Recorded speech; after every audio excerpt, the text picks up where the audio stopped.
আসসালামু আলাইকুম। আমার দেশ অর্থাৎ বাংলাদেশ স্বাধীন হয়েছে দ্বিতীয়বারের মতো গত প্রায় 2 সপ্তাহ হয়ে গেল।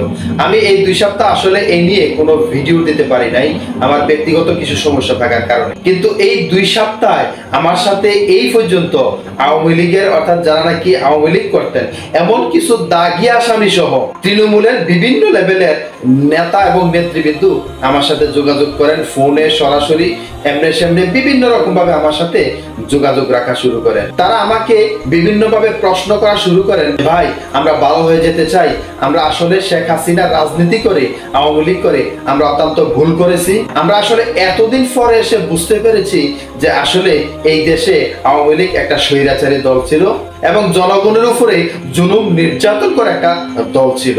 অবশেষে তারা আমার কাছে এসে জানতে চায় যে কি করলে আল্লাহ তাআলার রাস্তায় থাকা যাবে, কি করলে হেদায়েতের রাস্তায় অটুট থাকা যাবে এবং নিজেকে পরিশুদ্ধ রাখা যাবে।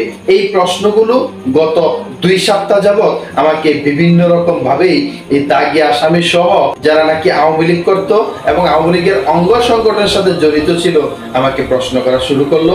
সর্বোচ্চ এবং সর্ব পর্যায়ের একটা জবাব আমি তাদেরকে দিয়েছি যে আপনি যদি হেদায়েতের রাস্তায় থাকতে চান, আল্লাহর রাস্তায় থাকতে চান, তাহলে আপনাকে 40 দিন এই আমলগুলো করতে হবে, তাহলেই আপনি পরিপূর্ণভাবে আল্লাহর রাস্তায় থাকতে পারবেন, জান্নাতের পথে থাকতে পারবেন। এই 40 দিনের চ্যালেঞ্জের 1 নম্বরে প্রতিদিন একেবারে প্রতিদিন প্রতিনিয়ত তাহাজ্জুদ নামাজ 2 থেকে 4 রাকাত পড়তেই হবে। 2 নম্বরে একেবারে প্রতিটা দিন ফজরের আগে গোসল করতে হবে। 3 নম্বরে ফজরের সুন্নত 2 রাকাত অবশ্যই আদায় করতে হবে প্রতিদিন। 4 নম্বরে টানা এই 40 দিন সূর্যোদয়ের আগেই কোরআন তেলাওয়াত করে শেষ করতে হবে। 5 নম্বরে প্রতিদিন অর্থাৎ 40 দিন টানা সালাতুত তোহা পড়তে হবে। 6 নম্বরে প্রতিদিন কম করে 10 মিনিটের জন্য হলেও মোবাইলে ইসলামী সঙ্গীত বা নাশিদ শুনতেই হবে। 7 নম্বরে টানা 40 দিন জামাতের সাথে নামাজ 5 ওয়াক্ত আদায় করতেই হবে। 8 নম্বরে